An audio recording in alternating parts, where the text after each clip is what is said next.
നമസ്കാരം. അയോധ്യയിലെ പ്രാണപ്രതിഷ്ഠയായിരുന്നു ഇന്നത്തെ വാർത്താ ദിനത്തിൽ പ്രധാന വാർത്തകളിൽ ഒന്നായി മാറിയത്. രാഹുൽ ഗാന്ധിയെ അസം പോലീസ് തടയുന്നത് നമ്മൾ കണ്ടു. ഇതടക്കം ഇന്ന് സംഭവിച്ച പ്രധാനപ്പെട്ട വാർത്തകളിലേക്ക് വിശദമായി പോവുകയാണ്. ഇന്ന് സംഭവിച്ചതിലേക്ക് എല്ലാ പ്രേക്ഷകർക്കും സ്വാഗതം.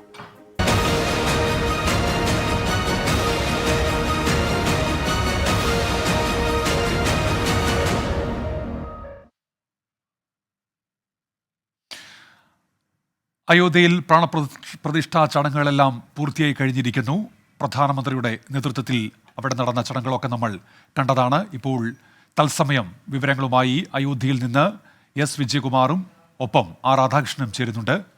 രാമമന്ത്രങ്ങൾ നിറഞ്ഞ അന്തരീക്ഷത്തിൽ അയോധ്യയിൽ പ്രാണപ്രതിഷ്ഠ നടക്കുകയായിരുന്നു. ചടങ്ങുകൾക്ക് നേതൃത്വം നൽകിയത് പ്രധാനമന്ത്രിയാണ്. ക്ഷേത്ര കവാടം ഭക്തർക്കായി നാളെ മുതൽ പൊതുജനങ്ങൾക്ക് ക്ഷേത്രത്തിലേക്ക് പ്രവേശനമുണ്ടാകും. ഗർഭഗൃഹത്തിൽ പ്രധാനമന്ത്രിക്കൊപ്പം RSS അധ്യക്ഷൻ മോഹൻ ഭഗവതും യോഗി ആദിത്യനാഥും പങ്കെടുത്തു. അമിതാഭ് ബച്ചൻ, മുകേഷ് അംബാനി, സച്ചിൻ ടെണ്ടുൽക്കർ, അനുപം ഖേർ ഉൾപ്പെടെ ക്ഷണിക്കപ്പെട്ട 7000-ഓളം അതിഥികളാണ് ചടങ്ങിന് സാക്ഷികളായത്. രാമക്ഷേത്രം യാഥാർത്ഥ്യമായതോടെ പുതിയ യുഗത്തിന് തുടക്കമായെന്ന് പ്രധാനമന്ത്രി നരേന്ദ്രമോദി പറഞ്ഞു. ഭാരതത്തിന്റെ നീതി വ്യവസ്ഥ രാമന് നീതി നൽകി. രാമക്ഷേത്ര നിർമ്മാണം വൈകിയതിന് രാമനോട് ക്ഷമ ചോദിക്കുന്നുവെന്നും പ്രധാനമന്ത്രി പറഞ്ഞു. നീതി നടപ്പാക്കിയതിൽ സുപ്രീം കോടതിക്ക് പ്രധാനമന്ത്രി നന്ദി അറിയിച്ചു.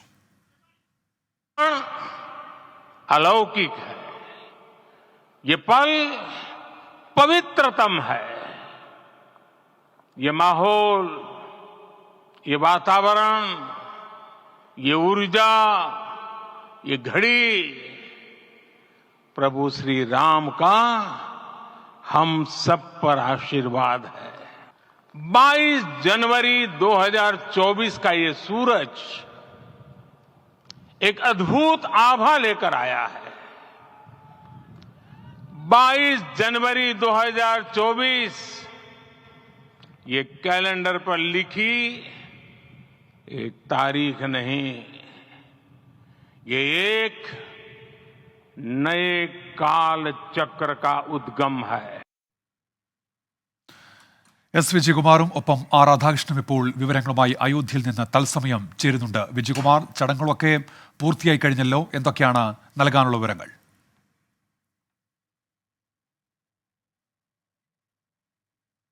ഉന്മേഷ്, നമ്മൾ ഇന്ന് പലതവണ പറഞ്ഞതുപോലെ തന്നെ പ്രധാനമന്ത്രി മുഖ്യ യജമാനനായ ഒരു പ്രതിഷ്ഠാ ചടങ്ങ് രാജ്യത്ത് ഇതാദ്യമായി നടക്കുന്നതാണ്. അയോധ്യയിലെ പുതിയ രാമക്ഷേത്രത്തിലെ രാംലല്ല അങ്ങനെ മിഴി തുറന്നിരിക്കുകയാണ്. രാമമന്ത്രമുഖരിതമായ വേദമന്ത്രോച്ചാരണങ്ങളാൽ മുഖരിതമായ അന്തരീക്ഷത്തിലാണ് രാംലല്ല മിഴി തുറന്നത്. 12:29-നും 12:29-നും 12:31-നും ഇടയിലുള്ള 84 സെക്കൻഡായിരുന്നു അഭിജിത്ത് മുഹൂർത്തം, ഏറ്റവും ഉചിതമായ മുഹൂർത്തമെന്ന് ജ്യോതിഷികൾ എഴുതിക്കൊടുത്ത ആ സമയത്ത് തന്നെ രാംലല്ലയിലെ ദേവചൈതന്യം ആവാഹിക്കുന്ന ഏറ്റവും പ്രധാനപ്പെട്ട വൈദിക കർമ്മം നടന്നു. പ്രധാനമന്ത്രി നരേന്ദ്രമോദിയുടെ അനുജ്ഞ അനുഷ്ഠിച്ച് മുഖ്യപുരോഹിതൻ ലക്ഷ്മികാന്ത് ദീക്ഷിത് എന്ന കാശിയിലെ വേദപണ്ഡിതൻ, UP-യിൽ അറിയപ്പെടുന്ന വേദപണ്ഡിതനാണ് ആ ചടങ്ങിന് നേതൃത്വം നൽകിയത്. പ്രധാനമന്ത്രി നരേന്ദ്രമോദി, UP മുഖ്യമന്ത്രി യോഗി ആദിത്യനാഥ്, ഗവർണർ ആനന്ദിബെൻ പട്ടേൽ, RSS സർസംഘചാലക് മോഹൻ ഭാഗവത്, മഹന്ത് നൃത്തഗോപാൽ ദാസ് എന്നിവർ ആ സമയത്ത് ഗർഭഗൃഹത്തിൽ ശ്രീകോവിലിൽ സന്നിഹിതരായിരുന്നു. അവരെയൊക്കെ സാക്ഷിയാക്കിയാണ് ആ ദേവചൈതന്യത്തെ ആ വിഗ്രഹത്തിലേക്ക് ആവാഹിച്ച് രാംലല്ലയെ ജീവസുറ്റ വിഗ്രഹമാക്കി മാറ്റുക എന്ന വൈദിക ചടങ്ങ് പൂർത്തിയാക്കിയത്. തുടർന്ന് മഹാ ആരതി അർപ്പിച്ച് പ്രധാനമന്ത്രി മറ്റുള്ളവരും ശ്രീകോവിലിന് പുറത്തേക്കിറങ്ങി ക്ഷേത്രത്തിന്റെ പുതിയ രാമക്ഷേത്രത്തിന്റെ കിഴക്കേ ഗോപുരവാതിൽ പ്രധാനമന്ത്രിയാണ് തുറന്നത്. അതോടെ അത് ഭക്തർക്ക് ആ ക്ഷേത്രം സമർപ്പിച്ചു എന്ന സങ്കല്പത്തിലാണ് ചടങ്ങുകൾ അവസാനിച്ചത്. 11 മണിക്ക് തുടങ്ങിയ ചടങ്ങുകൾ ഏതാണ്ട് 1 മണിയോടുകൂടിയാണ് അവസാനിച്ചത്. രാജ്യത്തെ 50 വാദ്യകലാകാരന്മാർ പങ്കെടുത്ത മംഗളവാദ്യ മേളം തുടക്കത്തിലുണ്ടായിരുന്നു. അതിനു മുമ്പ് ഭജൻ ഉണ്ടായിരുന്നു. അതൊക്കെ കഴിഞ്ഞാണ് ഈ വൈദിക ചടങ്ങുകളിൽ ഏറ്റവും പ്രധാനപ്പെട്ട കാര്യങ്ങളിലേക്ക് ഈ ചടങ്ങ് കടന്നത്. വൈദികന് മുഖ്യ യജമാനനായി പ്രധാനമന്ത്രി നരേന്ദ്രമോദിയെ അനുവദിക്കുകയും അംഗീകരിക്കുകയും ചെയ്യുന്നതായിരുന്നു ആദ്യ ചടങ്ങ്. അതിനുശേഷം ഈ ചടങ്ങുകൾക്ക് അനുജ്ഞ നൽകുക, ചടങ്ങുകൾ തുടങ്ങാൻ അനുവാദം നൽകുക എന്നത് മുഖ്യ യജമാനന്റെ ചുമതലയായിരുന്നു. അദ്ദേഹത്തിന്റെ അനുജ്ഞ വാങ്ങി ലക്ഷ്മികാന്ത് ദീക്ഷിത് എന്ന വേദപണ്ഡിതന ചടങ്ങുകൾ തുടങ്ങുകയും അത് പൂർത്തിയാക്കുകയും ചെയ്തു. അതിനിടയിൽ നിരവധി ഘട്ടങ്ങളിലൂടെയാണ് വൈദിക ചടങ്ങുകൾ മുന്നോട്ട് പോയത്. ചടങ്ങുകൾ അവസാനിക്കുമ്പോൾ ക്ഷേത്രത്തിന് മുകളിലും ഈ റാംപഥിലും ഹെലികോപ്റ്ററുകൾ പുഷ്പവൃഷ്ടി നടത്തി ആളുകൾക്ക് മേൽ പൂക്കൾ തൂകി അനുഗ്രഹിക്കുകയായിരുന്നു. ഈ സമയത്ത് സരയൂ ഘട്ടിൽ വിളക്കുകൾ തെളിഞ്ഞു. ഇനി വൈകിട്ട് അയോധ്യയിൽ ദീപോത്സവം നടക്കുന്നുണ്ട്. ദീപാവലിക്ക് തുല്യമായ ദീപോത്സവം സരയുവിന്റെ തടത്തിലും അയോധ്യ നഗരത്തിലും ഒക്കെ ഉണ്ടാകും. രാജ്യത്തിന്റെ നാനാഭാഗത്തു നിന്നെത്തിയ പതിനായിരക്കണക്കിന് ഭക്തർ ഈ സമയത്ത് ഈ റാംപഥിൽ കാത്തു നിൽക്കുകയായിരുന്നു. അവർക്കൊക്കെ നാളെയോടുകൂടി ക്ഷേത്രത്തിലേക്ക് പ്രവേശനം അനുവദിക്കുന്നുള്ളൂ. നിരവധി ആളുകൾ പ്രവേശനം കിട്ടുന്നത് വരെ ഇവിടെ തുടരും എന്നറിയിച്ചിട്ടുണ്ട്. അങ്ങനെ ഒരു അയോധ്യ രാമക്ഷേത്രത്തിലെ രാംലല്ല 5 വയസ്സുള്ള ശ്രീരാമന്റെ ബാലരൂപത്തിലുള്ള വിഗ്രഹത്തിന് അത് മിഴി തുറന്നു. അത് ഭക്തർക്ക് അത് പ്രാർത്ഥനയ്ക്കുള്ള രാംലല്ലയായി, അവരുടെ പ്രിയപ്പെട്ട രാംലല്ലയായി രാമവിഗ്രഹം മാറുകയാണ്. ക്ഷേത്രത്തിലെ ചടങ്ങുകൾ ഏതാണ്ട് പൂർത്തിയായിട്ടുണ്ട്. ഇനി ഇന്നു മുതൽ തുടർന്നുള്ള ദിവസങ്ങളിൽ നമ്മുടെ തെക്കേ ഇന്ത്യയുടെയും വടക്കേ ഇന്ത്യയുടെയും പൂജകൾ, സമ്മിശ്രമായ പൂജകൾ അവിടെ നടക്കും. ആരതി, അർച്ചനകൾ, അതുപോലെ നിവേദ്യങ്ങൾ അതൊക്കെ പതിവ് പോലെ നടക്കും. ക്ഷേത്ര ചടങ്ങുകൾ സംബന്ധിച്ചുള്ള തീരുമാനം ഇതിനോടകം തന്നെ അയോധ്യ രാമക്ഷേത്ര തീർത്ഥ ട്രസ്റ്റ് പുറത്തുവിട്ടിട്ടുണ്ട്. ഉന്മേഷം, പിന്നീട് പ്രധാനമന്ത്രിയുടെ പൊതുപരിപാടി ഈ സദസ്സിനെ അദ്ദേഹം അഭിവാദ്യം ചെയ്തു, സംസാരിക്കുകയും ചെയ്തു. അതിന്റെ വിശദാംശങ്ങൾ ആർ രാധാകൃഷ്ണൻ നൽകും. ശരി, എസ് വിജയകുമാറാണ് വിവരങ്ങൾ നൽകിയത് അയോധ്യയിൽ നിന്ന്. രാമക്ഷേത്രം യാഥാർത്ഥ്യമായതിലൂടെ പുതിയ ഇന്ത്യയുടെ ഉദയം എന്നാണ് RSS മേധാവി മോഹൻ ഭാഗവതിന്റെ പ്രതികരണം. अयोध्या में रामलला के साथ भारत का स्व लौट के आया है और संपूर्ण विश्व को त्रासदी से राहत देने वाला एक नया भारत खड़ा होके रहेगा, इसका प्रतीक आज का कार्यक्रम बन गया है. രാജ്യത്തെ രാമഭക്തർ സന്തോഷത്തിൽ എന്ന് ഉത്തർപ്രദേശ് മുഖ്യമന്ത്രി യോഗി ആദിത്യനാഥ്. आज इस ऐतिहासिक और अत्यंत पावन अवसर पर भारत का हर नगर, हर ग्राम अयोध्या धाम है. हर मार्ग श्री राम जन्मभूमि की ओर आ रहा है. हर मन में राम नाम है. हर आंख हर्ष और संतोष के आंसू से भीगा है. हर जीवा राम राम जप रही है. ആർ രാധാകൃഷ്ണൻ കൂടി ഇപ്പോൾ അയോധ്യയിൽ നിന്ന് വിവരങ്ങളുമായി തത്സമയം ചേരുന്നുണ്ട്.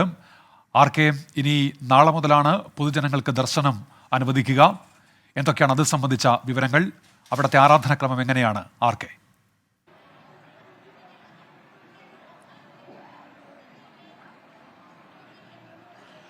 ഉന്മേഷ്, ഈ പ്രതിദിന ആരാധന ആരംഭിച്ചു. പ്രധാനമന്ത്രി നരേന്ദ്രമോദിയാണ് ആദ്യ ആരതി നടത്തിയത്.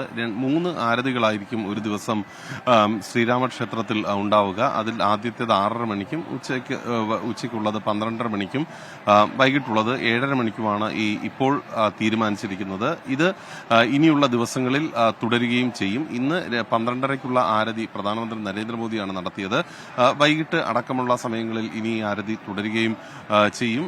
ക്ഷേത്രത്തിന്റെ എല്ലാവിധത്തിലുള്ള ദൈനംദിന പൂജകളും ആരംഭിച്ച് കഴിഞ്ഞു. താൽക്കാലിക ക്ഷേത്രത്തിൽ ഉണ്ടായിരുന്ന എല്ലാ പൂജകളും പുതിയ ക്ഷേത്രത്തിലും ഉണ്ടാകും. അതിൽ ഉപരി എല്ലാ ദിവസവും ഒരു എഴുന്നള്ളത്ത് ഉണ്ടാകും എന്ന് നമുക്ക് മനസ്സിലാക്കാനായിട്ട് സാധിക്കുന്നുണ്ട്. അത് പക്ഷേ എപ്പോൾ മുതലാണ്, അഥവാ നാളെ മുതൽ തന്നെ തുടങ്ങുമോ എന്നതിനെ കുറിച്ചിട്ടുള്ള ഒരു വ്യക്തതയില്ല. അതടക്കമുള്ള കാര്യങ്ങൾ ഒരുപക്ഷെ നാളെ മാത്രമായിരിക്കും നമുക്കറിയാനായിട്ട് സാധിക്കുക. സരയൂ നദിയിൽ നിന്നുള്ള കലശങ്ങൾ കൊണ്ടായിരിക്കും എല്ലാ ദിവസവും രാമവിഗ്രഹത്തിന്റെ സ്നാനം നടക്കുന്നത്. അത് പുലർച്ചെ ആയിരിക്കും നടക്കുക. അതടക്കമുള്ള ചടങ്ങുകളും നാളെ മുതൽ ആരംഭിക്കുകയും ചെയ്യും. ഉന്മേഷ് സൂചിപ്പിച്ചതുപോലെ ഇതിനെ ഏറ്റവും പ്രധാനപ്പെട്ട കാര്യം നാളെ മുതൽ ആരംഭിക്കുന്ന ഈ ദർശനം അനുവദിച്ചു തുടങ്ങുന്നു എന്നുള്ളതാണ്. ഇപ്പോൾ തന്നെ നഗരത്തിന്റെ വിവിധ ഭാഗങ്ങളിൽ ആയിരക്കണക്കിന് ആളുകളാണ് വന്ന് തമ്പടിച്ചിരിക്കുന്നത്. ദർശനം ലഭിക്കും എന്ന പ്രതീക്ഷയിൽ അവരിൽ പലരും അല്പസമയത്തിനകം ഈ മേഖലയിലേക്ക് വന്നു തുടങ്ങും. അഥവാ ഈ നിയന്ത്രണങ്ങളൊക്കെ ഒന്ന് കുറയുന്ന സാഹചര്യത്തിൽ ഇവിടേക്ക് വന്ന് തുടങ്ങും. അതോടുകൂടി അയോധ്യയിൽ വീണ്ടും വലിയ രീതിയിലുള്ള തിരക്കായിരിക്കും പിന്നീട് ഉണ്ടാവുക. കനത്ത തണുപ്പുണ്ട്. ഈ തണുപ്പിനെ അവഗണിച്ചാണ് സ്ത്രീകളും കുട്ടികളും അടങ്ങുന്ന സംഘങ്ങൾ പല സംസ്ഥാനങ്ങളിൽ നിന്നും വന്ന് ഇവിടെ താമസിക്കുന്നത്. അതുകൊണ്ട് തന്നെ നാളെ മുതൽ ആരംഭിക്കുന്ന ഈ ദർശനം അത് കൃത്യമായിട്ട് ഈ കൂടുതൽ ആളുകളെ ദർശനത്തിന് സൗകര്യമൊരുക്കി. ഇപ്പോൾ ട്രസ്റ്റ് പറയുന്നത് ഒരു ദിനം 1,00,000 പേർക്ക് എങ്കിലും ദർശനം നൽകാൻ പാകത്തിൽ സാധിക്കും. ഏതെങ്കിലും വിധത്തിലുള്ള ഒരു തിരക്ക് അനുഭവപ്പെടില്ല എന്നുള്ളതാണ്. അതിന് പറ്റുന്ന വിധത്തിൽ ആവശ്യമായിട്ടുള്ള സ്ഥല സൗകര്യങ്ങളും ഒപ്പം ദർശന സൗകര്യങ്ങളും ഒക്കെ ഉണ്ട് എന്നുള്ളതാണ്. അത് അടക്കമുള്ള കാര്യങ്ങൾ നാളെ മുതലായിരിക്കും ആരംഭിക്കുക. ഈ സുരക്ഷയുമായി ബന്ധപ്പെട്ടിട്ടുള്ള വിഷയത്തിൽ ഇന്ന് രാത്രിയിൽ ഒരു അവലോകന യോഗം നടക്കുന്നുണ്ട്. ഈ പുതിയ ക്ഷേത്രത്തിലെ സുരക്ഷ നാളെ മുതൽ ഏറ്റെടുക്കുന്നത് ഉത്തർപ്രദേശ് പോലീസാണ്. CRPF ആണ് നാളിതുവരെ ഈ താൽക്കാലിക രാമക്ഷേത്രത്തിന്റെ സുരക്ഷാ ചുമതലകൾ നിർവഹിച്ച് വന്നത്. അവരത് സുത്യർഹമായിട്ട് ഏതാണ്ട് 2 പതിറ്റാണ്ടിലധികമായിട്ട് നിർവഹിച്ചു വരികയും ചെയ്യുന്നുണ്ട്. ആ സാഹചര്യത്തിലാണ് പുതിയ വിഭാഗത്തിന് ഈ സുരക്ഷാ ചുമതലകൾ കൈമാറുന്നത്. നാളെ കൈമാറും ഔദ്യോഗികമായിട്ട് എങ്കിലും ഇതുമായി ബന്ധപ്പെട്ടിട്ടുള്ള ഒരു മേൽനോട്ടം അടുത്ത ഏതാനും ആഴ്ച കൂടി CRPFന്റെ ഭാഗത്ത് നിന്ന് ഉണ്ടാകും. അത് അനിവാര്യമാണ് എന്ന ഒരു വിലയിരുത്തൽ ഉത്തർപ്രദേശ് മുഖ്യമന്ത്രി യോഗി ആദിത്യനാഥ് തന്നെ നടത്തിയൊരു സാഹചര്യത്തിലാണ് ക്ഷേത്രത്തിന്റെ എല്ലാ ഭാഗങ്ങളിലും ഏറ്റവും അത്യാധുനികമായിട്ടുള്ള ക്യാമറകൾ സ്ഥാപിച്ചിട്ടുണ്ട്. ഒപ്പം ഇതുമായി ബന്ധപ്പെട്ട് നിരീക്ഷണ സംവിധാനങ്ങളും ഏറ്റവും ശക്തമായ രീതിയിലാണ് സ്ഥാപിച്ചിരിക്കുന്നത്. അങ്ങനെ ദർശനത്തിന് വേണ്ടിയിട്ട് പറ്റുന്ന പാകത്തിൽ ക്ഷേത്രം ഒരുങ്ങിക്കഴിഞ്ഞു എന്ന് വേണം നമുക്ക് പറയാനായി സാധിക്കുന്നത്. ഉന്മേഷ്. ശരി, രാധാകൃഷ്ണനാണ് വിശദാംശങ്ങൾ നൽകിയത് അയോധ്യയിൽ നിന്ന്. അതേസമയം അയോധ്യ പ്രാണപ്രതിഷ്ഠയ്ക്ക് നേതൃത്വം നൽകിയ പ്രധാനമന്ത്രിയെ വിമർശിച്ച് മുഖ്യമന്ത്രി പിണറായി വിജയൻ രംഗത്തെത്തി. ഒരു മതസ്ഥാപനത്തിന്റെ ഉദ്ഘാടനം രാഷ്ട്രത്തിന്റെ പരിപാടിയാക്കി പ്രധാനമന്ത്രി മാറ്റി. മതനിരപേക്ഷതയാണ് ഭരണഘടന മുന്നോട്ട് വയ്ക്കുന്നത്. ഒരു മതം മാത്രം അടിച്ചേൽപ്പിക്കുന്നത് ശരിയല്ലെന്നും മുഖ്യമന്ത്രി കുറ്റപ്പെടുത്തി. As those who have pledged to preserve and protect our Constitution, let us reaffirm our commitment to its secular character by declining to participate in the event, upholding our constitutional responsibilities. Let this serve as an opportunity to promote harmony and the spirit of common brotherhood amongst all the people of India, transcending religious, linguistic, and regional or sectional diversities. May India prosper further by developing scientific temper, humanism, and the spirit of inquiry and reform. പ്രതിപക്ഷ നേതാവിന്റെ പ്രതികരണം കൂടി ഘട്ടത്തിൽ വരുന്നുണ്ട്. അയോധ്യ പ്രാണപ്രതിഷ്ഠാ ചടങ്ങ് രാഷ്ട്രീയ ചടങ്ങാക്കി മാറ്റിയതിനെതിരെ പ്രതിപക്ഷ നേതാവ് VD സതീശൻ ബിർള മന്ദിറിലെ നടപടിയിൽ 75 വർഷമായി കണ്ണിൽ ചോരയും തീയുമായി രാമൻ നിൽക്കുന്നുവെന്നും സംഘപരിവാറിന് ദിശാബോധമുള്ള രാഷ്ട്രീയം പറയാൻ കഴിയില്ലെന്നുമാണ് VD സതീശൻ കുറ്റപ്പെടുത്തിയത്. വിവരങ്ങളുമായി ഇപ്പോൾ ഷഫീദ് റാവുത്ത് ചേരുന്നുണ്ട്. ഷഫീദ്, ഒരു സംസ്ഥാനത്തിന്റെ മുഖ്യമന്ത്രി തന്നെ ഇത്തരത്തിൽ ഒരു പരസ്യ പ്രതികരണം പ്രധാനമന്ത്രിക്കെതിരെ ഈ ചടങ്ങിൽ പങ്കെടുത്തതിന്റെ പേരിൽ അത് ആ നിലയ്ക്ക് പുറത്തുവരുന്നു. ഒപ്പം പ്രതിപക്ഷ നേതാവിന്റെ ഫേസ്ബുക്ക് പോസ്റ്റ് കൂടി ഇപ്പോൾ പുറത്തു വരുന്നുണ്ട്. എന്തൊക്കെയാണ് മുഖ്യമന്ത്രി വ്യക്തമാക്കിയ കാര്യങ്ങൾ ഷഫീദ്?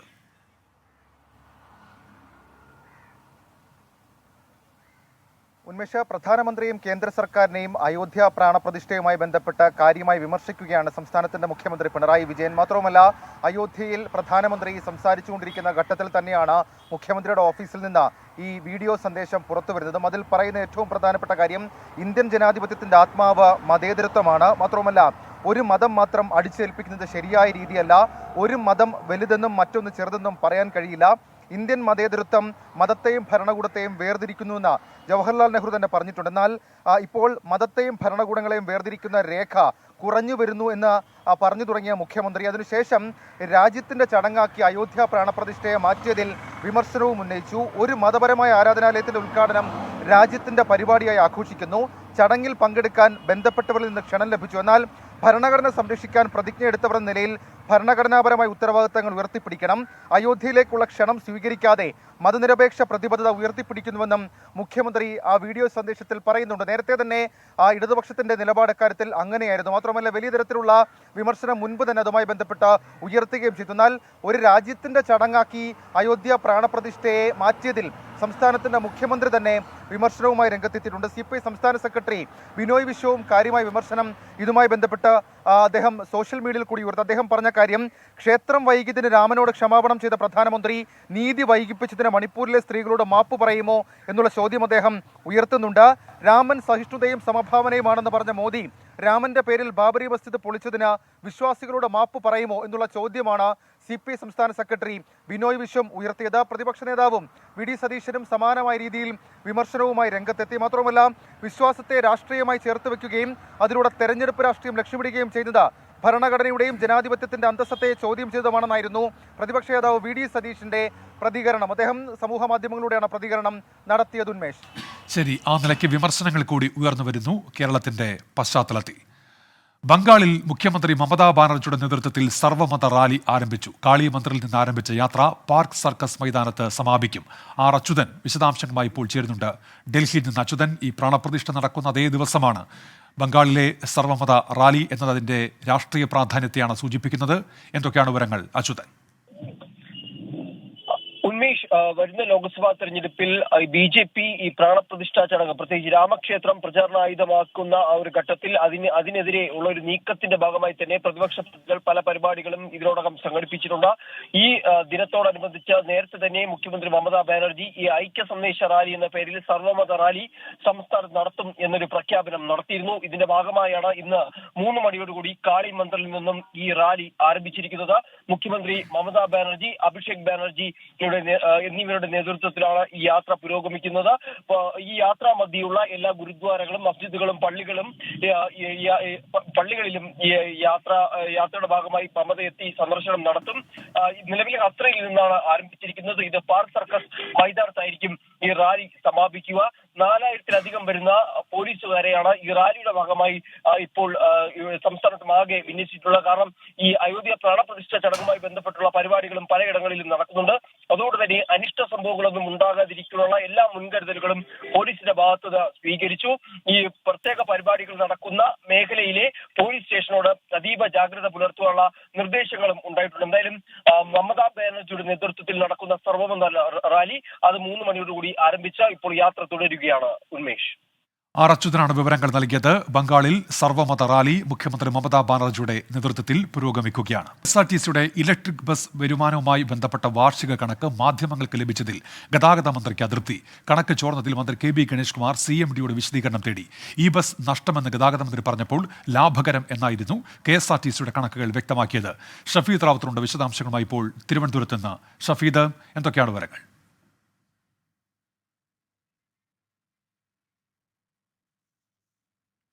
ഷഫീദ്, കേൾക്കാമെങ്കിൽ എന്തൊക്കെയാണ് ഷഫീദ് ഈ മന്ത്രിയുടെ അതൃപ്തി? ഇപ്പോൾ അതൃപ്തിയുണ്ട് എന്ന തരത്തിൽ വാർത്തകൾ വരുന്നു. ആ കണക്കുകൾ പുറത്തു വന്നതുമായി ബന്ധപ്പെട്ട് എന്തൊക്കെയാണ് വിവരങ്ങൾ ഷഫീദ്? ഉന്മേഷ്, നമുക്കറിയാവുന്ന പോലെ തന്നെ ഗതാഗത മന്ത്രിയായി KB ഗണേഷ് കുമാർ ചുമതല ഏറ്റെടുത്ത ശേഷം അദ്ദേഹം ഏറ്റവും ആദ്യം വിവാദത്തിലേക്കായ ഒരു കാര്യം അത് തിരുവനന്തപുരം നഗര സർവീസ് നടത്തുന്ന ഇലക്ട്രിക് ബസ്സുകൾ സംബന്ധിച്ചിട്ടുള്ള കാര്യമായിരുന്നു. മാത്രമല്ല, ആ ബസ്സുകളടക്കം ലാഭകരമല്ല, പകരം പഴയ രീതിയിൽ ബസ്സുകൾ പുനഃക്രമീകരിക്കണം, അതടക്കമുള്ള കാര്യങ്ങളിൽ ആലോചിക്കുമെന്നുള്ള കാര്യവും അദ്ദേഹം പറഞ്ഞിരുന്നു. പിന്നാലെ മേയർ അടക്കമുള്ള ആളുകൾ അതിൽ എതിർവാദവുമായി രംഗത്തെത്തി. പ്രത്യേകിച്ച് തിരുവനന്തപുരം നഗരത്തിലെ പ്രത്യേക സാഹചര്യം കണക്കിലെടുത്തുകൊണ്ട് ഇലക്ട്രിക് ബസ്സുകൾ നിരത്ത് എത്തിച്ചതെന്നും മാത്രമല്ല അത് ലാഭകരമാണ് എന്നുള്ള അഭിപ്രായ പ്രകടനങ്ങൾ വന്നു. അതിനുശേഷം കഴിഞ്ഞ ദിവസം പുറത്തു വന്ന KSRTCയുടെ വാർഷിക റിപ്പോർട്ടിൽ സിറ്റി സർക്കുലർ ബസ്സുകൾ ലാഭകരമാണ് എന്ന് തെളിയിക്കുന്ന കണക്കുകൾ ഉണ്ടായിരുന്നത്. ഈ കാര്യത്തിലാണ് മന്ത്രി KB ഗണേഷ് കുമാറിന് ഇപ്പോൾ അതൃപ്തിയുള്ളത്. ആ കണക്കുകൾ എങ്ങനെ മാധ്യമങ്ങൾക്ക് ലഭിച്ചു എന്നതിലാണ് മന്ത്രിക്ക് അതൃപ്തി. കണക്ക് ചോർന്നതിൽ മന്ത്രി KB ഗണേഷ് കുമാർ വിശദീകരണം തേടിയിട്ടുണ്ട്. അതേസമയം തിരുവനന്തപുരം നഗരത്തിലെ സിറ്റി സർക്കുലർ സർവീസ് നടത്തുന്ന ഈ ബസ്സുകളുടെ വരവ് കണക്ക് റിപ്പോർട്ട് മന്ത്രിക്ക് ഇന്ന് KSRTCയിലെ ഉദ്യോഗസ്ഥർ സമർപ്പിച്ചിട്ടുണ്ട്. റിപ്പോർട്ട് പഠിച്ച ശേഷം തുടർ നടപടി സ്വീകരിക്കും. ഉന്മേഷ്, ശരി, ഷഫീദ് റാവുത്തറാണ് വിവരങ്ങൾ നൽകിയത്. രാഹുൽ ഗാന്ധിയെ തടഞ്ഞ് അസം പോലീസ്.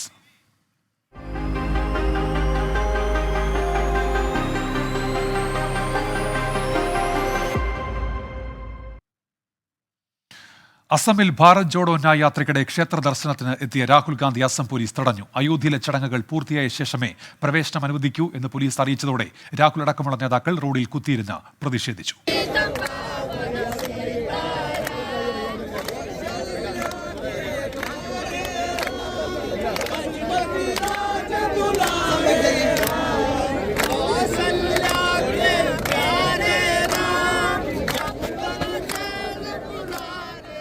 ഇന്ന് ഒരു വ്യക്തിക്ക് മാത്രമേ ക്ഷേത്രത്തിൽ പോകാൻ കഴിയൂ എന്ന് രാഹുൽ ഗാന്ധി വിമർശിച്ചു. I was invited there on the 11th, and then I think they've been pressurized. So now we're asking if Gaurav can go because he's the local MP.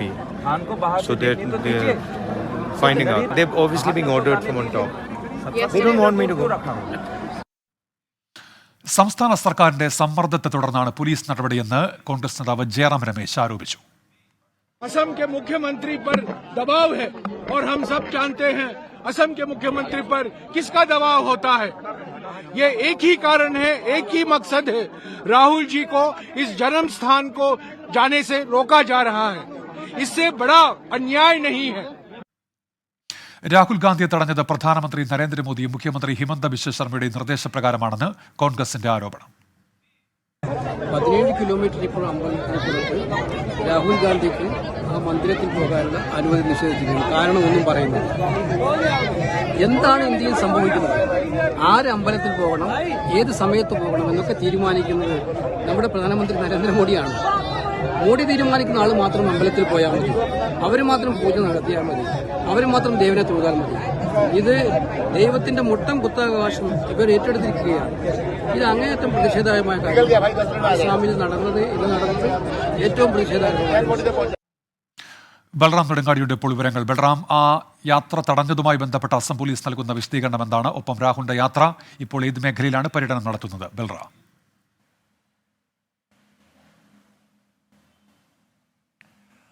Unmesh, ഈ ഭാരത് ജോഡോ ന്യായ് യാത്രയുടെ ഷെഡ്യൂൾ പ്രഖ്യാപിച്ച സമയത്ത് തന്നെ ഈ അയോധ്യ രാമക്ഷേത്രത്തിന്റെ പ്രാൺപ്രതിഷ്ഠ സമയത്ത് രാഹുൽ ഗാന്ധി അസമിലെ സാമൂഹ്യ പരിഷ്കർത്താവായ ശ്രീമദ് ശങ്കർദേവിന്റെ ജന്മസ്ഥലമായ ഭട്ടദ്രവ മഠം സന്ദർശിക്കും എന്ന് വ്യക്തമാക്കിയിരുന്നു. അതിനായി നേരത്തെ തന്നെ കോൺഗ്രസിന്റെ നേതാക്കൾ ഈ ആശ്രമ അധികൃതരുമായി സംസാരിക്കുകയും അവർ ക്ഷണിക്കുകയും ചെയ്തിരുന്നു. 1000-ഓളം പേരെയാണ് ഈ ചടങ്ങിൽ പങ്കെടുപ്പിക്കാൻ കോൺഗ്രസ് തീരുമാനിച്ചിരുന്നത്. എന്നാൽ ഇന്നലെ രാവിലെയാണ് ഇക്കാര്യത്തിൽ മുഖ്യമന്ത്രി ഹിമന്ത ബിശ്വ ശർമ്മ ഈ സമയത്ത് രാഹുൽ അവിടെ പോകുന്നത് പ്രശ്നങ്ങൾ സൃഷ്ടിക്കുമെന്നും അതുകൊണ്ട് തന്നെ അത് ഒഴിവാക്കണമെന്നുമുള്ള ആവശ്യം ഉന്നയിച്ചത്.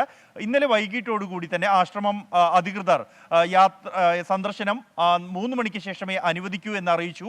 എന്നാൽ നേരത്തെ നിശ്ചയിച്ചതുപോലെ തന്നെ രാവിലെ 8:15 ഈ ആശ്രമം സന്ദർശിക്കാനായി രാഹുൽ ഇറങ്ങിയ ഘട്ടത്തിൽ ഈ ആശ്രമത്തിൽ നിന്നും 17 കിലോമീറ്റർ അകലെ വെച്ചാണ് രാഹുൽ ഗാന്ധിയെയും സംഘത്തെയും അസം പോലീസ് തടഞ്ഞത്.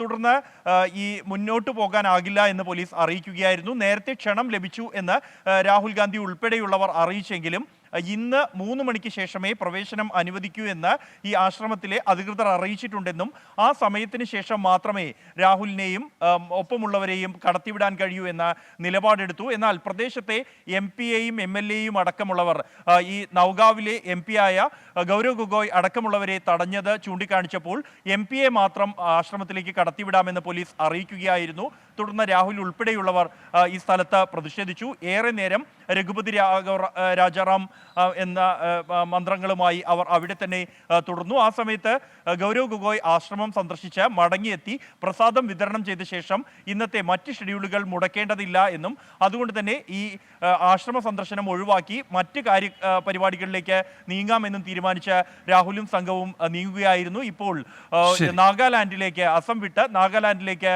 ഭാരത് ജോഡോ ന്യായ് യാത്ര പ്രവേശിച്ചിരിക്കുന്നു. അതിനുശേഷം വീണ്ടും അസമിലേക്ക് മടങ്ങും.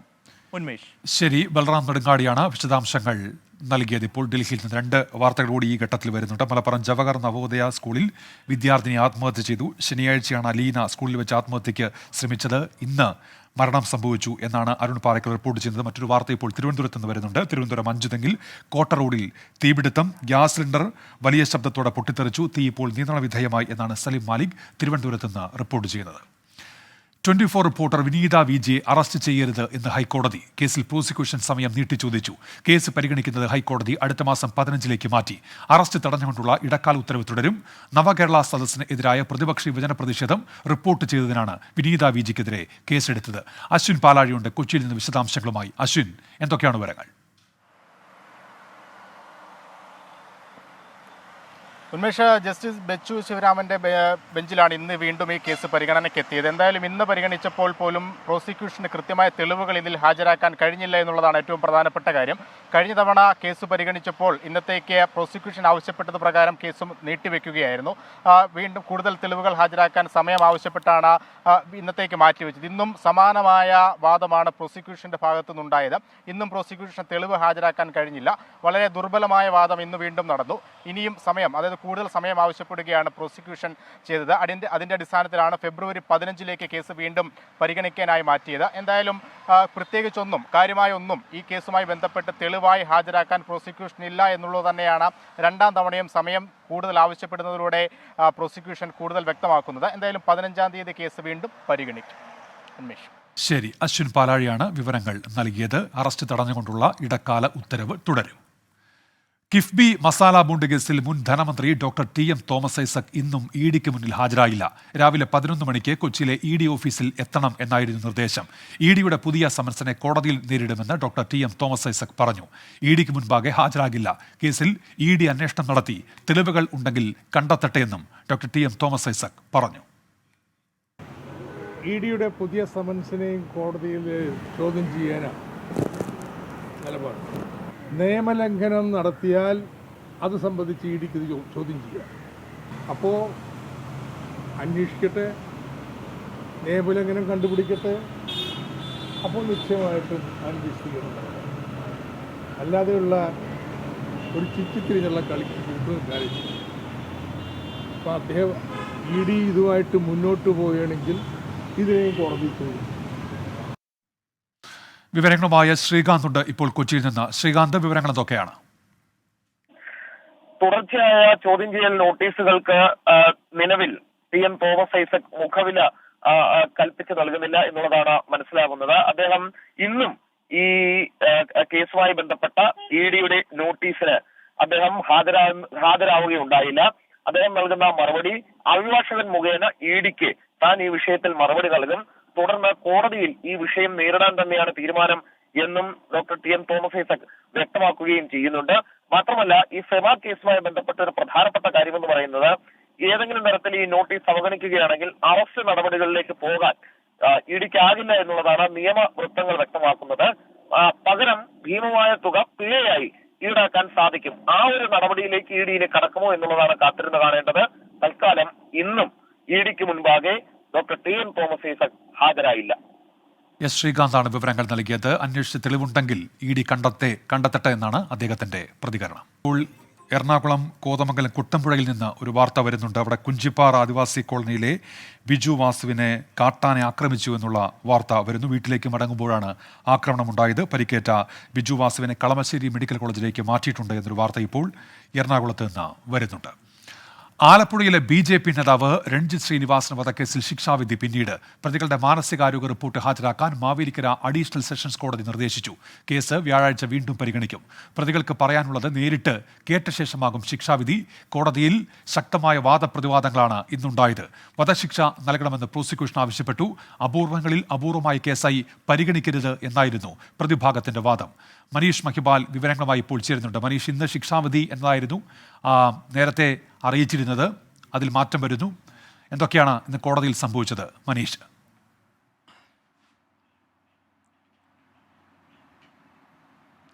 ഉന്മേഷ്, ഇന്ന് രാവിലെ 11 മണി മുതലാണ് ശിക്ഷാവിധിയിന്മേലുള്ള വാദപ്രതിവാദങ്ങൾ നടന്നത്. പ്രതികൾക്ക് വേണ്ടി അഡ്വക്കേറ്റ് പി ഹാരിസ് ആണ് ഹാജരായത്. അദ്ദേഹം കോടതിയോട് പറഞ്ഞ പ്രധാനപ്പെട്ട കാര്യങ്ങൾ, ഇതൊരു രാഷ്ട്രീയ കൊലപാതകമാണ്. കേരളത്തിൽ ഇതിനു മുൻപും രാഷ്ട്രീയ കൊലപാതകം ഉണ്ടായിട്ടുണ്ട്. നേരത്തെ ടി.പി. ചന്ദ്രശേഖരൻ വധക്കേസൊക്കെ തന്നെ ഉദാഹരണ സഹിതം എടുത്തു കാട്ടിയാണ് അദ്ദേഹം അക്കാര്യങ്ങൾ നിരത്തിയിട്ടുള്ളത്. ഇതും സമാനമായ രീതിയിൽ രണ്ട് രാഷ്ട്രീയ പാർട്ടികൾ തമ്മിലുണ്ടായ വൈര്യം അത് കൊലപാതകത്തിലേക്ക് നയിക്കുകയാണ്. നാളുകൾ നീണ്ട ഒരു ഗൂഢാലോചന ഇതില്ല. SDPI നേതാവായിട്ടുള്ള ഷാനെ കൊന്നതിൻ്റെ പ്രതികാരത്തിൻ്റെ ഒരു പ്രതികരണം എന്ന രീതിയിൽ ഈ കൊലപാതകത്തിനെ മനസ്സിലാക്കാൻ സാധിക്കുള്ളൂ. ഒപ്പം തന്നെ പ്രതികൾക്ക് എല്ലാവർക്കും 50 വയസ്സിൽ താഴെ മാത്രമാണ് പ്രായമുള്ളത്. ഇവർക്ക് വധശിക്ഷ അടക്കമുള്ള പരമാവധി ശിക്ഷ നൽകരുത്, പരമാവധി ഇളവുകൾ നൽകണമെന്ന വാദമാണ് നൽകിയത്. 2.5 മണിക്കൂറോളം വാദപ്രതിവാദങ്ങൾ തുടർന്നു. പക്ഷേ പ്രോസിക്യൂഷന് വേണ്ടി ഹാജരായ അഭിഭാഷകൻ വധശിക്ഷ തന്നെ നൽകണം. ഒന്നാം പ്രതി നൈസാമിന് 42 വയസ്സ് പ്രായമുണ്ട്. 15 പ്രതികളിൽ ഏറ്റവും പ്രായം കുറഞ്ഞ ഒരാൾ മാത്രം, അത് 28 വയസ്സാണ്. പ്രതികൾ എല്ലാവരും മാസങ്ങൾ നീണ്ട ഗൂഢാലോചന നടത്തി. വയലാറിൽ നന്ദു കിഷോർ എന്ന ആൾ കൊല്ലപ്പെട്ട സമയത്ത് തന്നെ തങ്ങൾക്ക് നേരെ, അതായത് SDP പ്രവർത്തകർക്ക് നേരെ ആക്രമണം ഉണ്ടാകും, അത് മുന്നിൽ കണ്ടുകൊണ്ട് നേരത്തെ തന്നെ ഹിറ്റ് ലിസ്റ്റ് തയ്യാറാക്കി. മൂന്നാം പ്രതി അനൂപിൻ്റെ ഭാര്യയുടെ ഫോണിൽ നിന്നാണ് ഹിറ്റ് ലിസ്റ്റ് കണ്ടെത്തി. അത്തരത്തിൽ മാസങ്ങൾ നീണ്ട ആസൂത്രണം ഇവർ തയ്യാറാക്കിയത് അതാണ്. ഒപ്പം തന്നെ നിരോധിത സംഘടന ആയിട്ടുള്ള പോപ്പുലർ ഫ്രണ്ടിൻ്റെ ഭാഗമാണ് ഇവർ എന്ന വാദങ്ങളാണ് പറഞ്ഞിട്ടുള്ളത്. ഇനി ഇപ്പോൾ 25-ാം തീയതി ഓരോ പ്രതികൾക്കും 15 പ്രതികൾക്കും എന്താണ് കോടതി മുൻപാകെ അവസാനമായി പറയാനുള്ളതെന്ന് കോടതി കേൾക്കും. ഒപ്പം തന്നെ ഇവരുടെ മാനസിക ആരോഗ്യ റിപ്പോർട്ട് കൂടി ഹാജരാക്കാൻ മാവേലിക്കര സൂപ്രണ്ടിനോട്, ജയിൽ സൂപ്രണ്ടിനോട് കോടതി ആവശ്യപ്പെട്ടിട്ടുണ്ട്. ഇതൊക്കെ തന്നെ പരിഗണിച്ചായിരിക്കും 25-ാം തീയതി ഈ പ്രതികളെ കൂടി കേട്ട ശേഷം ഒന്നെങ്കിൽ 25-ന് തന്നെ ശിക്ഷാവിധി പറയും, അല്ലെങ്കിൽ എന്ന് ശിക്ഷാവിധി പറയുമെന്ന കാര്യത്തിൽ 25-ാം തീയതി തീരുമാനമാകും. ഉന്മേഷ്. ശരി, മനീഷ് മഹിബാലാണ് വിശദാംശങ്ങൾ നൽകിയത് ആലപ്പുഴയിൽ നിന്നും. നയപ്രഖ്യാപനത്തിന്റെ കരടിന് ഗവർണറുടെ അനുമതി.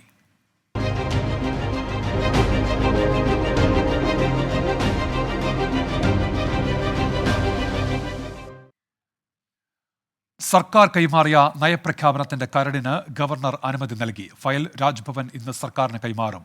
ഗവർണർക്കെതിരായ വിമർശനങ്ങൾ നയപ്രഖ്യാപനത്തിൽ നിന്ന് ഒഴിവാക്കിയിരുന്നു. എന്നാൽ കേന്ദ്രം കേരളത്തെ സാമ്പത്തികമായി ഞെരിക്കുന്നു എന്നടക്കമുള്ള വിമർശനങ്ങളുണ്ട്. വ്യാഴാഴ്ചയാണ് നിയമസഭാ സമ്മേളനം. വിവരങ്ങളുമായി MG പ്രതീഷ് ചേരുന്നുണ്ട് ഇപ്പോൾ തിരുവനന്തപുരത്ത് നിന്ന്. പ്രതീക്ഷ, വിവരങ്ങൾ എന്തൊക്കെയാണ്?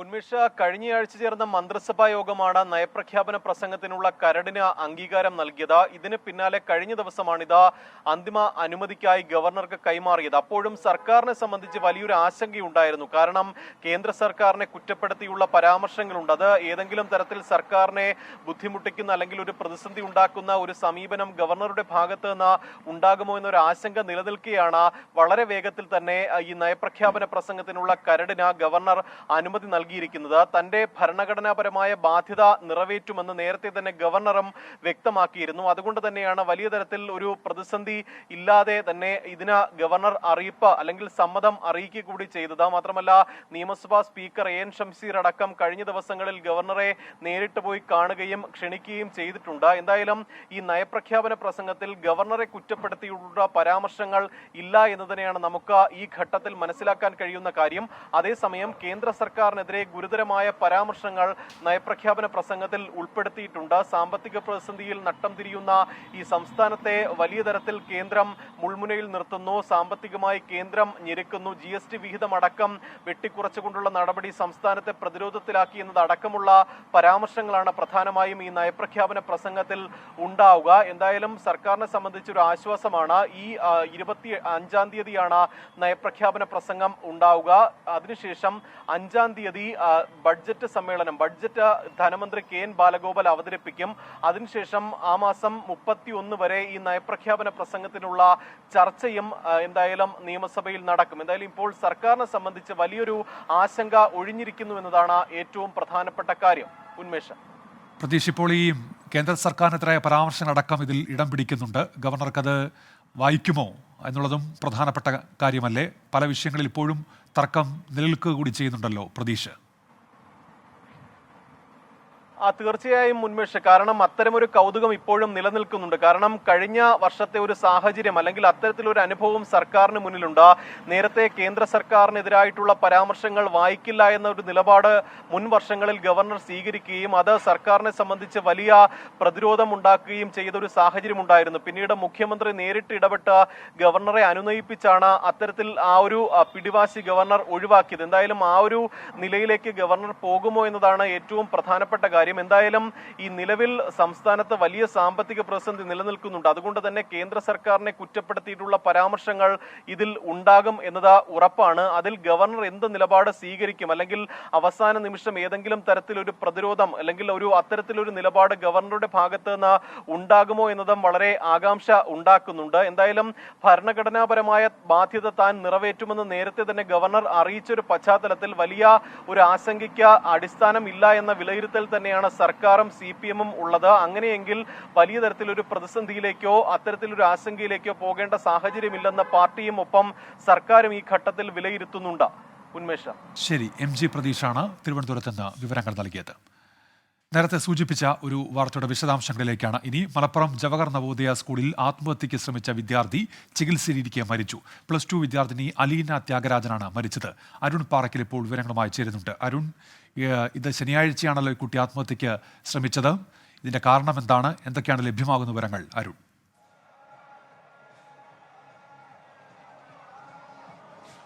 ഉന്മേഷ, മലപ്പുറം വേങ്ങര ഊരകത്താണ് ഈ നവോദയ സ്കൂൾ സ്ഥിതി ചെയ്യുന്നത്. കഴിഞ്ഞ ശനിയാഴ്ച പുലർച്ചെ 4:30 കുട്ടിയെ, ഈ വിദ്യാർത്ഥിനിയെ കായിക പരിശീലനത്തിന് വേണ്ടി വിളിച്ചുണർത്തിയിരുന്നു. അതിനുശേഷം ഈ കായിക പരിശീലനത്തിന് വേണ്ടി ഗ്രൗണ്ടിലേക്ക് പോകുന്ന വഴി റാമ്പിൽ കുട്ടി ഷാൾ ഉപയോഗിച്ച് തൂങ്ങി താഴേക്ക് ചാടുകയായിരുന്നു. അധികം ഉയരമൊന്നും ഉണ്ടായില്ല. പക്ഷേ പുറകെ വന്ന സഹപാഠികൾ കുട്ടിയെ നിലവിളിച്ചുകൊണ്ട് ആശുപത്രിയിലേക്ക് എത്തിക്കുകയും ചെയ്തു. പക്ഷേ കഴുത്തിന് മാരകമായ മുറിവേറ്റിരുന്നു. 2 ദിവസമായി കോട്ടക്കലിലെ സ്വകാര്യ ആശുപത്രിയിൽ ചികിത്സയിലായിരുന്നു. കുട്ടിയുടെ മരണം ഇന്ന് രാവിലെ 10 മണിയോടുകൂടി സ്ഥിരീകരിച്ചു. പോലീസ് സംഭവത്തിൽ അസ്വാഭാവിക മരണത്തിന് കേസെടുത്ത് അന്വേഷണം നടത്തുന്നുണ്ട്. കുട്ടിക്ക് ചില മാനസിക പ്രയാസങ്ങൾ ഉണ്ടായിരുന്നു, പഠനവുമായി ബന്ധപ്പെട്ടുള്ള മാനസിക പ്രയാസങ്ങൾ ഉണ്ടായിരുന്നു എന്നാണ് പോലീസ് പറയുന്നത്. ഇതിനെ തുടർന്നാണ് കുട്ടി ഇത്തരത്തിലുള്ള ഒരു ആത്മഹത്യാ പ്രവണതയിലേക്ക് കുട്ടി നീങ്ങിയത് എന്നും പറയുന്നുണ്ട്. ഉന്മേഷ്. അരുൺ പാറയ്ക്കലാണ് ഇപ്പോൾ വിശദാംശങ്ങൾ നൽകിയത്. ഇപ്പോൾ അരുൺ പൂപ്പറമ്പ കാസർഗോഡ് എന്നൊരു വാർത്ത റിപ്പോർട്ട് ചെയ്യുന്നുണ്ട്. കൈവെട്ട് കേസുമായി ബന്ധപ്പെട്ട് വിശദമായ ചോദ്യം ചെയ്യലിനായി സവാദിന്റെ ബന്ധുക്കൾക്ക് NIA നോട്ടീസ് നൽകിയിരിക്കുന്നു. കൊച്ചിയിൽ നേരിട്ട് ഹാജരാകണം എന്നാണ് നിർദ്ദേശം നൽകിയിരിക്കുന്നത്. അരുൺ പൂപ്പറമ്പ ഇപ്പോൾ വിശദാംശങ്ങളുമായി ചേരുന്നുണ്ട് വാർത്തയുടെ. അരുൺ, എന്താണ് ഇപ്പോൾ NIA നൽകിയിരിക്കുന്ന നിർദ്ദേശം? അരുൺ. ഉന്മേഷ്, സവാദിന്റെ അറസ്റ്റിന് ശേഷം 2ാമത്തെ തവണയാണ് മഞ്ചേശ്വരത്ത് NIA സംഘം എത്തിയത്. ഇന്നും NIA സംഘം മഞ്ചേശ്വരത്തെത്തി ആദ്യം സവാദിന്റെ വിവാഹം നടന്ന പള്ളിയിൽ നേരിട്ട്, തുമിനാട്ടിലെ പള്ളിയിൽ നേരിട്ടെത്തി അവിടെ ഈ വിവാഹവുമായി ബന്ധപ്പെട്ട രേഖകൾ, മറ്റു വിവരങ്ങൾ ശേഖരിച്ചു. അതിനുശേഷം NIA സംഘം സവാദിന്റെ വീട്ടിലെത്തി എന്നതാണ് നമുക്കിപ്പോൾ ഒടുവിൽ ലഭ്യമാകുന്ന വിവരം. വിശദമായിട്ടുള്ള ചോദ്യം ചെയ്യലിനായി NIA സംഘം നോട്ടീസ് നൽകിയിട്ടുണ്ട്. കൊച്ചിയിൽ നേരിട്ട് ഹാജരാകുന്നതിന് വേണ്ടിയിട്ടാണ് സവാദിന്റെ ഭാര്യയ്ക്കും പിതാവിനും ഇപ്പോൾ നിർദ്ദേശം നൽകിയിട്ടുള്ളത്. അടുത്ത ദിവസം തന്നെ കൊച്ചിയിൽ നേരിട്ടെത്തി ചോദ്യം ചെയ്യലിൽ ഹാജരാകണം എന്ന നിർദ്ദേശമാണ് ഈ നോട്ടീസിൽ നൽകിയിട്ടുള്ളത്. എന്തായാലും NIA സംഘം ഇതിൽ വിശദമായിട്ടുള്ള അന്വേഷണത്തിലേക്ക് കടക്കുകയാണ്. സവാദ് നിലവിൽ കസ്റ്റഡിയിലുണ്ട്. കൂടുതൽ കാര്യങ്ങളിൽ ഈ ഘട്ടത്തിൽ വ്യക്തത വരുത്തേണ്ടതുണ്ട്. പ്രത്യേകിച്ച് സവാദിന് ഈ മഞ്ചേശ്വരത്ത് ഉൾപ്പെടെ മറ്റ് സഹായങ്ങൾ ലഭിച്ചിട്ടുണ്ടോ എന്ന കാര്യത്തിൽ വിശദമായിട്ടുള്ള പരിശോധന NIA നടത്തുന്നുണ്ട്. അതിന്റെ ഭാഗമായി ചില കേന്ദ്രങ്ങളിൽ NIA സംഘം എത്തുകയും വിവരങ്ങൾ ശേഖരിക്കുകയും ചെയ്തിട്ടുണ്ട്. ഈ ഭാര്യയും പിതാവും വ്യക്തമാക്കുന്നത് സവാദിന് ഇവിടെ മഞ്ചേശ്വരത്ത് കൂടുതൽ കാലം താമസിച്ചിരുന്നില്ല, അത്തരത്തിൽ പശ്ചാത്തലമില്ല എന്നാണ് അവർ പറയുന്നത്. എന്നാൽ അന്വേഷണ സംഘം അത് പൂർണ്ണമായി വിശ്വാസത്തിലെടുത്തിട്ടില്ല. പ്രത്യേകിച്ച് സവാദിനെ ഈ പിതാവ് ആദ്യമായി കണ്ടത് ഈ അതിർത്തി മേഖലയിലുള്ള ഒരു പള്ളിയിൽ വെച്ചാണ്. അതിനുശേഷമാണ് വിവാഹം ഉൾപ്പെടെ നടക്കുന്നത്. അങ്ങനെയാണെങ്കിൽ സവാദ് ഈ അതിർത്തി പ്രദേശങ്ങളിൽ തന്നെ മുമ്പും താമസിച്ചിട്ടുണ്ട് എന്ന ഒരു പ്രാഥമിക നിഗമനത്തിലാണ് നേരത്തെ തന്നെ NIA സംഘം ഉള്ളത്. അതിൽ കൂടുതൽ വ്യക്തത വരുത്തേണ്ടതുണ്ട്. അതിന്റെ ഭാഗമായിട്ടാണ് 2ാമത്തെ തവണയും NIA സംഘം ഇപ്പോൾ മഞ്ചേശ്വരത്തെത്തി കൂടുതൽ വിവരങ്ങൾ ശേഖരിച്ചത്. വിശദമായിട്ടുള്ള ചോദ്യം ചെയ്യൽ, സവാദ് നിലവിൽ കസ്റ്റഡിയിലുണ്ട്. കൂടുതൽ കാര്യങ്ങൾ സവാദിനെ ചോദ്യം ചെയ്യുന്ന ഘട്ടമാണ്. അതോടൊപ്പം തന്നെ ഈ ഭാര്യയെയും പിതാവിനെയും ചോദ്യം ചെയ്ത് കൂടുതൽ കാര്യങ്ങൾ, വിവരം ശേഖരിക്കുക, വ്യക്തത വരുത്തുക എന്നതാണ് അന്വേഷണ സംഘത്തിന്റെ ഈ ഘട്ടത്തിലെ നീക്കം. ശരി, അരുൺ പൂപ്പറമ്പയാണ് കാസർഗോഡ് നിന്ന് വിവരങ്ങൾ നൽകിയത്. തിരുവനന്തപുരം 5 തെങ്ങ് കോട്ട റോഡിൽ കൊച്ചുമേത്തൻ കടവ് ഭാഗത്ത് മണ്ണെണ്ണക്കടയ്ക്ക് തീപിടിച്ചു. ഗ്യാസ് സിലിണ്ടറുകൾ ഉൾപ്പെടെ പൊട്ടിത്തെറിച്ചു. നിലവിൽ തീ നിയന്ത്രണ വിധേയമാണ്. സലീം മാലിക് തിരുവനന്തപുരത്ത് നിന്ന് ചേരുന്നുണ്ട്. സലീം, എന്തൊക്കെയാണ് വിശദാംശങ്ങൾ?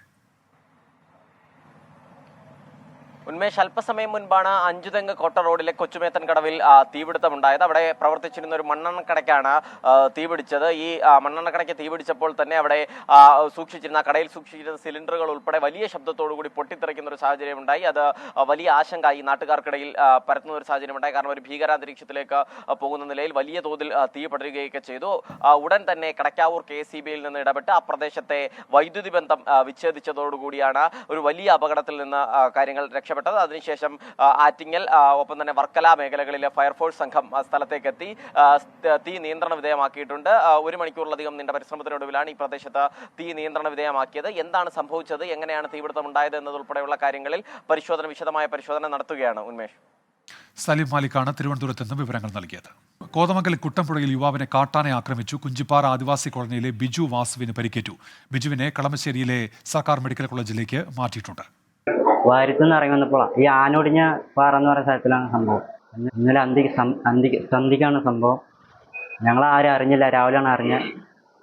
പിന്നെ ഞങ്ങൾ വണ്ടി വിളിച്ച് അങ്ങോട്ട് കൊണ്ടുവന്നു. നേരെ ആശുപത്രിക്ക് വന്നു. അങ്ങനെയാണ് സംഭവം. രാവിലെ ഒരു 10 മണിയായപ്പോൾ അറിഞ്ഞത്.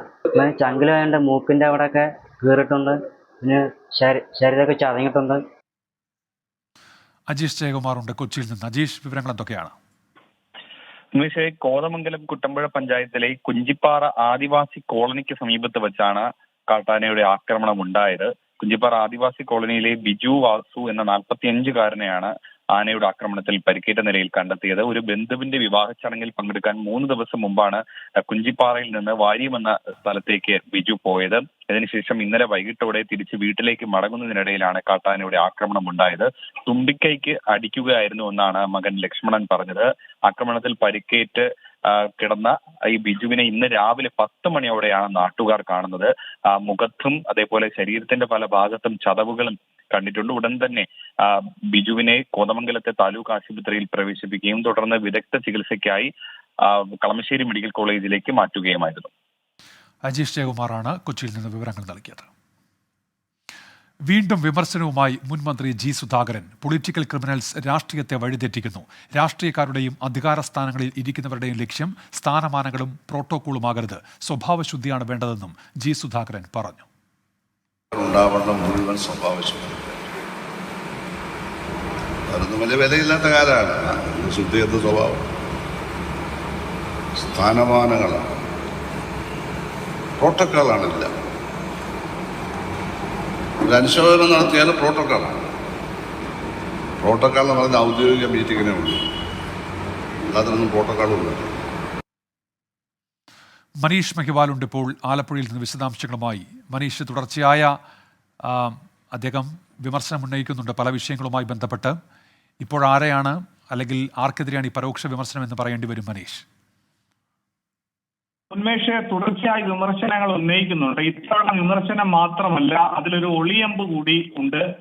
നിലവിൽ സാംസ്കാരിക വകുപ്പിന്റെ ഒരു കാര്യമൊക്കെ പറഞ്ഞത്, സാംസ്കാരിക സ്ഥാപനത്തിന്റെ ഉദ്ഘാടനത്തിന് അതിനെക്കുറിച്ച് ഒന്നും അറിയാത്ത നേതാക്കൾക്കാണ് പരിഗണന. സ്ഥാപനം പടുത്തുയർത്താൻ കഷ്ടപ്പെട്ട സാംസ്കാരിക പ്രവർത്തകൻ അവിടെ യാതൊരുവിധ പരിഗണനയുമില്ല. പക്ഷെ പണ്ട് അങ്ങനെ അല്ലായിരുന്നു. നിലവിൽ സാംസ്കാരിക വകുപ്പ് മന്ത്രി സജി ചെറിയാനാണ്.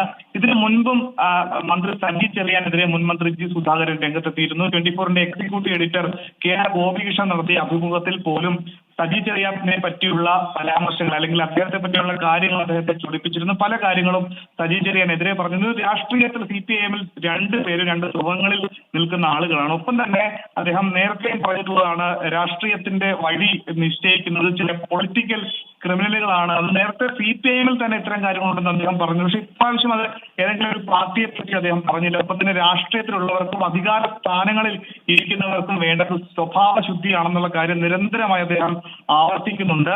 ചെങ്ങന്നൂർ മുൻ MLA KK രാമചന്ദ്രൻ നായരുടെ അനുസ്മരണ സമ്മേളനത്തിന് ഉദ്ഘാടനം ചെയ്തുകൊണ്ട് അദ്ദേഹം ഇത്തരം കാര്യങ്ങൾ പറഞ്ഞു. ഒപ്പം തന്നെ രാഷ്ട്രീയത്തിലുള്ളവർക്ക് ലക്ഷ്യം സ്ഥാനമാനങ്ങളും പ്രോട്ടോക്കോളുമാണ്. പ്രോട്ടോകോൾ സർക്കാർ പരിപാടികൾ മാത്രമുള്ളതാണ് അടക്കമുള്ള വിമർശനങ്ങൾ അദ്ദേഹം ഉന്നയിക്കുന്നുണ്ട്. കഴിഞ്ഞ ദിവസമാണ് അദ്ദേഹം തിരുവല്ലയിൽ രൂക്ഷമായ ഭാഷയിൽ പല കാര്യങ്ങളും പറഞ്ഞിരുന്നു. ടീച്ചർ അമ്മ എന്നുള്ള പ്രയോഗമില്ല എന്നടക്കമുള്ള കാര്യങ്ങൾ വലിയ ചർച്ച നിലവിൽ കേരള രാഷ്ട്രീയത്തിൽ അദ്ദേഹത്തിന്റെ പരാമർശങ്ങൾ വലിയ ചർച്ചയാകുന്നുണ്ട്. ഉന്മേഷ്. മനീഷ് മഹിബാലാണ് വിവരങ്ങൾ നൽകിയത് ആലപ്പുഴയിൽ നിന്ന്.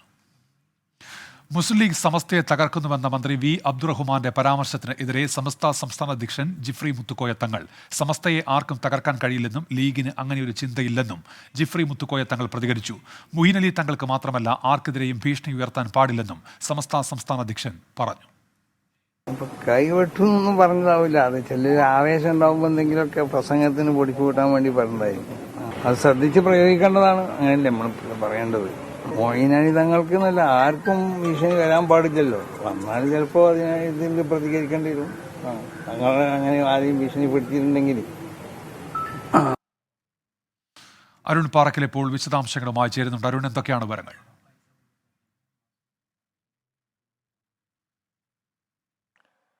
ഉന്മേഷ്, പ്രധാനമായും രണ്ട് വിഷയങ്ങളിലായിരുന്നു ഇന്ന് സംസ്ഥാന അധ്യക്ഷൻ ജിഫ്രി മുത്തുക്കോയ തങ്ങളുടെ പ്രതികരണമുണ്ടായത്. ഒന്ന്, ലീഗ് സമസ്ത വിഷയത്തിൽ, അതായത് ലീഗിലെയും സമസ്തയിലെയും പ്രശ്നങ്ങൾ മുതലെടുത്തുകൊണ്ട് ആ ബന്ധത്തിൽ വിള്ളൽ വീഴ്ത്തി അത് വോട്ട് ലാഭം ഉണ്ടാക്കാനുള്ള ഒരു ശ്രമം CPM കഴിഞ്ഞ കുറച്ച് നാളുകളായി നടത്തുന്നുണ്ട്. മന്ത്രി വി അബ്ദുൾ റഹ്മാന്റെ ഭാഗത്തു നിന്നും അത്തരത്തിലുള്ളൊരു പ്രതികരണം ഉണ്ടായിരുന്നു. അതായത് സമസ്തയെ തകർക്കാനാണ് മുസ്ലിം ലീഗിന്റെ ശ്രമം എന്ന തരത്തിൽ മന്ത്രി വി അബ്ദുൾ റഹ്മാന്റെ ഒരു പ്രതികരണം വന്നിരുന്നു. അതേക്കുറിച്ചുള്ള മാധ്യമപ്രവർത്തകരുടെ ചോദ്യത്തിനാണ് അങ്ങനെ ഒരു സംഭവമില്ല, സമസ്തയെ ആർക്കും തകർക്കാൻ സാധിക്കില്ല എന്ന് മാത്രമല്ല ലീഗ് സമസ്തയെ തകർക്കാൻ ഒരിക്കലും തയ്യാറാവില്ലെന്നും ജിഫ്രി മുത്തുക്കോയ തങ്ങൾ ഇന്ന് കൂട്ടിച്ചേർത്തു. മാത്രമല്ല മറ്റൊരു കാര്യം, ഈ മുഈൻ അലി തങ്ങളുമായി ബന്ധപ്പെട്ടൊരു വിഷയമാണ്. യൂത്ത് ലീഗിന്റെ ദേശീയ ഉപാധ്യക്ഷൻ മുഈൻ അലി തങ്ങൾക്ക് നേരെ കഴിഞ്ഞ ദിവസം ഒരു ഭീഷണി സന്ദേശം അയച്ചിരുന്നു. മുസ്ലിം ലീഗിന്റെ മുൻ പ്രവർത്തകൻ തന്നെയാണ് ഈ ഭീഷണി സന്ദേശവുമായി രംഗത്തെത്തിയിരുന്നത്. അതിനെതിരെയും ഇന്ന് രൂക്ഷമായ ഭാഷയിലാണ് ജിഫ്രി മുത്തുക്കോയ തങ്ങളുടെ പ്രതികരണമുണ്ടായത്. അങ്ങനെ മുഈൻ അലി തങ്ങൾക്ക് മാത്രമല്ല മറ്റാർക്കും ഇത്തരത്തിലുള്ള ഭീഷണി സന്ദേശം ഉണ്ടാവാൻ പാടില്ല. അങ്ങനെ ഭീഷണിപ്പെടുത്തുന്ന ആളുകളെയെല്ലാം തന്നെ നിയമത്തിന്റെ വഴിയെ നേരിടണം എന്ന തരത്തിലായിരുന്നു ഇന്ന് സമസ്തയുടെ സംസ്ഥാന അധ്യക്ഷന്റെ പ്രതികരണമുണ്ടായത്. എന്തായാലും ലീഗ് സമസ്ത ആ ബന്ധത്തിൽ വിള്ളൽ വീഴ്ത്തിക്കൊണ്ട് അത് ലാഭം കൊയ്യാനുള്ള CPMന്റെ തന്ത്രത്തിനാണ് ഇന്ന് സമസ്തയുടെ സംസ്ഥാന അധ്യക്ഷന്റെ മറുപടിയേറ്റത്. ഉന്മേഷ്, ശരി. അരുൺ പാറക്കലാണ് വിവരങ്ങൾ നൽകിയത്. തിരുവനന്തപുരത്തേക്കാണ്. പോലീസുകാർക്ക് നേരെ കയ്യേറ്റ ശ്രമം. കഴക്കൂട്ടം SIക്കും സംഘത്തിനും നേരെ അതിക്രമമുണ്ടായി. CPM ബ്രാഞ്ച് സെക്രട്ടറി ഉൾപ്പെടെ 4 പേർക്കെതിരെ കേസെടുത്തു. മദ്യലഹരിയിൽ കടയിൽ ആക്രമണം നടത്തുന്നു എന്ന വിവരമറിഞ്ഞെത്തിയപ്പോഴായിരുന്നു കയ്യേറ്റം. AV ജയശങ്കർ ഉണ്ട് തിരുവനന്തപുരത്ത് നിന്ന്. ജയശങ്കർ, എപ്പോഴാണ് ഈ സംഭവം? വിവരങ്ങൾ എന്തൊക്കെയാണ്? ഉന്മേഷ്, കഴിഞ്ഞ ദിവസം രാത്രി 11 മണിയോട് കൂടിയായിരുന്നു ഈ പ്രശ്നമുണ്ടായത്.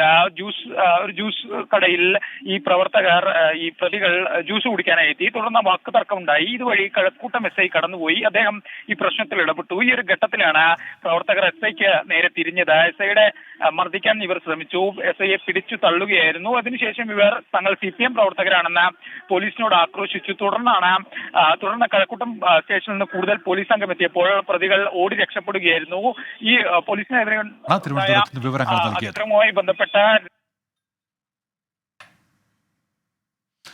വയനാട്ടിൽ പ്രായപൂർത്തിയാകാത്ത പെൺകുട്ടിയെ പീഡിപ്പിച്ച കേസിൽ ദമ്പതികൾ അറസ്റ്റിൽ. പൂതാടി സ്വദേശികളായ പ്രജിത്തൻ, ഭാര്യ സുജ്ഞാന എന്നിവരാണ് അറസ്റ്റിലായത്. പ്രതികൾ ഉപദ്രവിക്കുന്നതായി കൗൺസിലിംഗിനിടെ കുട്ടി വെളിപ്പെടുത്തിയതിനെ തുടർന്നാണ് പോലീസിന്റെ നടപടി. സുർജിത്ത് അയ്യപ്പത്ത് ഇപ്പോൾ വയനാട്ടിൽ നിന്ന് വിവരങ്ങളുമായി ചേരുന്നുണ്ട്. സുർജിത്ത്, വിവരങ്ങൾ എന്തൊക്കെയാണ്? ഉന്മേഷ്, ഇന്നലെയാണ് ഇവർ പോലീസിന്റെ മുമ്പാകെ കീഴടങ്ങിയത്. കേണിച്ചിറ പോലീസ് സ്റ്റേഷനിലെത്തിയാണ് കീഴടങ്ങിയത്. ഇവർക്കായി പോലീസ് അന്വേഷണം നടത്തി വരികയായിരുന്നു. കർണാടകത്തിലടക്കം കേന്ദ്രീകരിച്ച് അന്വേഷണം നടത്തിയിരുന്നു. എന്നാൽ കഴിഞ്ഞ ദിവസം ഈ സുജ്ഞാനയും അതോടൊപ്പം തന്നെ പ്രജിത്തനും സഞ്ചരിച്ചിരുന്ന വാഹനം കാർ പോലീസ് കാറിനടുത്ത് വരെ എത്തിയതാണ്. പക്ഷെ അവർ വെട്ടിച്ച് കടന്നു കളയുകയായിരുന്നു. ഇതേ തുടർന്ന് പിന്നീട് ഈ കാർ പോലീസ് കസ്റ്റഡിയിൽ എടുത്തിരുന്നു. ഇതിന്റെ തുടർച്ചയായാണ് ഇവർ പോലീസ് സ്റ്റേഷനിലെത്തി കീഴടങ്ങിയിരിക്കുന്നത്. ഈ കേസിൽ മറ്റൊരു പ്രതി കൂടിയുണ്ട്. സുരേഷ് എന്നാണ് ഇയാളുടെ പേര്. ഇയാളും സുജ്ഞാനയും സുഹൃത്തുക്കളാണെന്നാണ് പോലീസ് പറയുന്നത്. ഈ കുട്ടിയെ ഇയാൾ മറ്റൊരാൾക്ക് കാഴ്ചവെക്കാൻ വേണ്ടി കൊണ്ടുപോകും വഴി അത്തരത്തിലുള്ള പ്രശ്നം കൂടി ഉണ്ടായിട്ടുണ്ട് എന്നുള്ള തരത്തിലുള്ള മൊഴി പെൺകുട്ടിയുടെ ഭാഗത്തുനിന്നുണ്ടായിട്ടുണ്ട്. ഇതിന്റെ അടിസ്ഥാനത്തിൽ ഇയാളെ പോലീസ് പ്രതി ചേർത്തിരുന്നു. ഇയാൾ കോടതി മുമ്പാകെ കീഴടങ്ങുകയാണ് ഉണ്ടായത്. ഇത്തരത്തിൽ 3 പ്രതികളാണ് ഈ കേസുമായി ബന്ധപ്പെട്ട് ഉള്ളത്. ഈ സംഭവത്തെ തുടർന്ന് സുജ്ഞാനയും പ്രജിത്തനും മുങ്ങിയിരിക്കുകയായിരുന്നു. ഇവരെ പോലീസ് അന്വേഷിച്ചു വരുന്നതിനിടെയാണ് ഇത്തരത്തിലൊരു കീഴടങ്ങൽ ഉണ്ടായിരിക്കുന്നത്. കോടതിയിൽ ഹാജരാക്കിയ ശേഷം മറ്റു നടപടികൾ സ്വീകരിക്കും. സുജിത്ത് അയ്യപ്പത്താണ് വിവരങ്ങൾ നൽകിയത്. പാലക്കാട് കൈക്കൂലി വാങ്ങുന്നതിനിടെ പിടിയിലായ ഭൂരേഖ തഹസിൽദാർ റിമാൻഡിൽ. ഫെബ്രുവരി 3 വരെയാണ് P. സുധാകരനെ തൃശൂർ വിജിലൻസ് കോടതി റിമാൻഡ് ചെയ്തത്. നഗരത്തിലെ ഷോപ്പിംഗ് മാളിന്റെ നിയമപ്രശ്നം പരിഹരിക്കാൻ 50,000 രൂപ കൈക്കൂലി വാങ്ങുമ്പോഴാണ് P. സുധാകരൻ പിടിയിലായത്. ഇക്കഴിഞ്ഞ ശനിയാഴ്ച കഞ്ചിക്കോട്ടെ സ്വകാര്യ മാളിന് കൈവശാവകാശ രേഖ തയ്യാറാക്കാനെത്തിയ വ്യവസായിയിൽ നിന്ന് കൈക്കൂലി വാങ്ങുന്നതിനിടയിലായിരുന്നു വിജിലൻസ് സുധാകരനെ പിടികൂടിയത്. 50,000 രൂപയാണ് വ്യവസായി ഐസക്കിൽ നിന്ന് ഭൂരേഖ തഹസിൽദാർ കൈപ്പറ്റിയിരുന്നത്. മുൻകൂട്ടി വിവരമറിയിച്ചതനുസരിച്ച് വിജിലൻസ് സംഘം നൽകിയ പണമാണ് സുധാകരന് കൈമാറിയത്. വിജിലൻസ് അറസ്റ്റ് ചെയ്ത് കോടതിയിൽ ഹാജരാക്കിയ പ്രതിയെ ഫെബ്രുവരി 3 വരെ റിമാൻഡ് ചെയ്തു. ഇയാൾ കൂടുതൽ പേരിൽ നിന്ന് കൈക്കൂലി വാങ്ങിയിട്ടുണ്ടോ എന്നതടക്കമുള്ള കാര്യങ്ങൾ വിജിലൻസ് അന്വേഷിക്കുകയാണ്. മറ്റ് ജീവനക്കാർക്കെതിരെ ഉയർന്ന ആരോപണങ്ങളും അന്വേഷിക്കുന്നുണ്ട്. കൈക്കൂലിയായി വില കൂടിയ മദ്യവും പെർഫ്യൂമും സുധാകരൻ കൈപ്പറ്റുന്നതിന്റെ ദൃശ്യങ്ങൾ പുറത്തുവന്നിരുന്നു. 24 പാലക്കാട്. ഇതോടെ ഇന്ന് സംഭവിച്ചത് പൂർത്തിയാകുന്നു.